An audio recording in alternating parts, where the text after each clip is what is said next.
Magandang umaga. Narito na ang pinakahuli sa lagay na ating panahon ngayong araw ng Martes, May 5, 2026.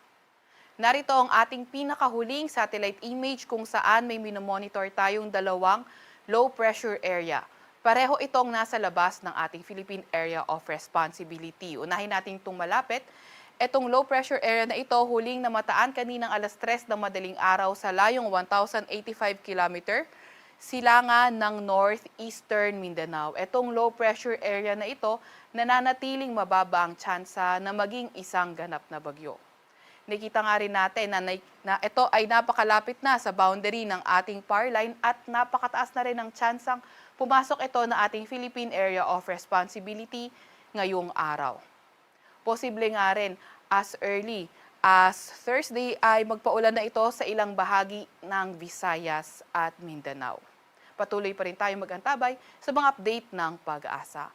Meron pa rin tayong isang minomonitor na low pressure area. May kalayuan ito sa ating Philippine Area of Responsibility at kaninang alas 3 ng madaling araw, huli itong namataan sa layong 2,585 km silangan ng northeastern Mindanao.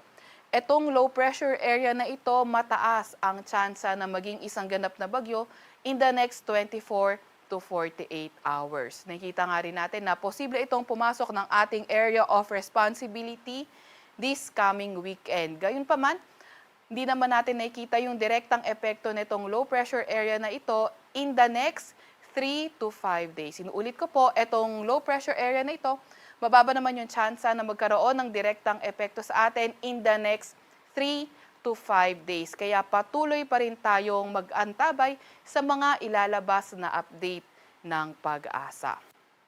Samantalang easterlies o yung mainit na hangin galing karagatang Pasipiko ang nakakaapekto sa ating bansa. At meron na nga tayong ilang areas na inuulan, dulot pa rin netong easterlies. At maliban sa dalawang LPA na ito, wala na tayo iba pang minomonitor na low pressure area or bagyo sa loob or malapit sa ating PAR. Para naman sa lagay ng panahon ngayong araw, asahan pa nga rin natin yung maulang panahon sa Palawan dulot ng easterlies. Sa Metro Manila and the rest of Luzon, asahan nga natin yung bahagyang maulap hanggang sa maulap na papawirin at mga tsansa ng mga localized thunderstorms. Nakita nga rin natin na by tomorrow, posible nang mag-improve yung lagay ng panahon sa Palawan at posibleng muling maging maulan pagdating ng Biyernes, dulot nga ng low pressure area na nabanggit natin kanina. Para naman sa Metro Manila and the rest of Luzon, at least in the next 3 to 5 days, same weather condition pa rin na asahan natin. Mainit at malinsangan morning hanggang tanghali at pagdating ng hapon, tumataas ang tsansa ng mga thunderstorms. Agwat at temperatura ngayong araw sa Metro Manila ay 25 to 35 degrees Celsius.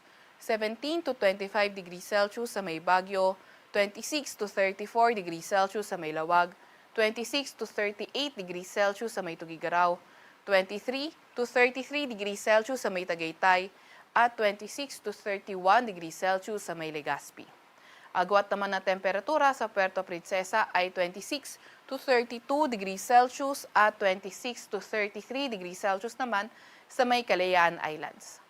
Para naman sa lagay ng panahon sa Visayas at Mindanao, maulang panahon pa rin yung inaasahan sa may Zamboanga Peninsula, dulot naman yan pa rin ng easterlies.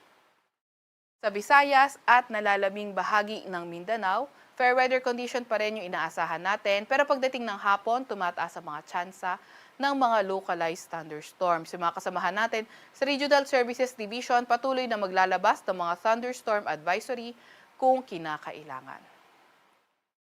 Agwat ng temperatura sa Iloilo ay 27 to 31 degrees Celsius. Ang pinakamataas naman na temperatura sa may Cebu at Tacloban ngayong araw ay 32 degrees Celsius. 25 to 32 degrees Celsius naman sa may Cagayan de Oro at sa Davao at Zamboanga ang pinakamataas na temperatura ay posibleng umabot ng 34 degrees Celsius. Nakita nga natin by tomorrow, posible nang gumanda yung panahon sa may Zamboanga, pero pagdating ng Thursday o ng Huwebes ay posible nang maging maulan sa Visayas, pati na rin sa Mindanao, dulot pa rin ng minention natin o nabanggit nating low pressure area. Kaya muli mag-antabay sa mga ilalabas na update ng pag-asa.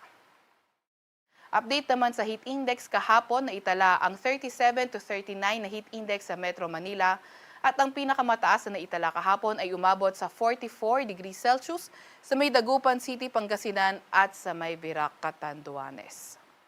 Ngayong araw, inaasahan nga ang 38 to 39 degrees Celsius na heat index sa Metro Manila at ang pinakamataas na heat index na tinataya ngayong araw ay sa may Dagupan, Pangasinan at sa may Mambusaw, Capiz kung saan posible itong umabot sa 44 degrees Celsius. Para naman sa lagay ng ating karagatan, wala pa rin tayong gale warning sa kahit anong dagat baybay ng ating bansa. Sa Kalakang, Maynila, ang araw ay sisikat ng 5:32 ng umaga at lulubog ng 6:40 ng gabi. Huwag magpapahuli sa update ng Pag-asa. Follow at like ang aming X at Facebook account, DOST-Pag-asa. Mag-subscribe sa aming YouTube channel, DOST-Pag-asa Weather Report. At para sa mas detalyadong impormasyon, bisitahin ang aming mga website, pag-asa.dost.gov.ph at panahon.gov.ph. At yan nga muna ang pinakahuli sa lagay na ating panahon. Mula sa Weather Forecasting Center ng Pag-asa, Veronica C. Torres, nag-uulat.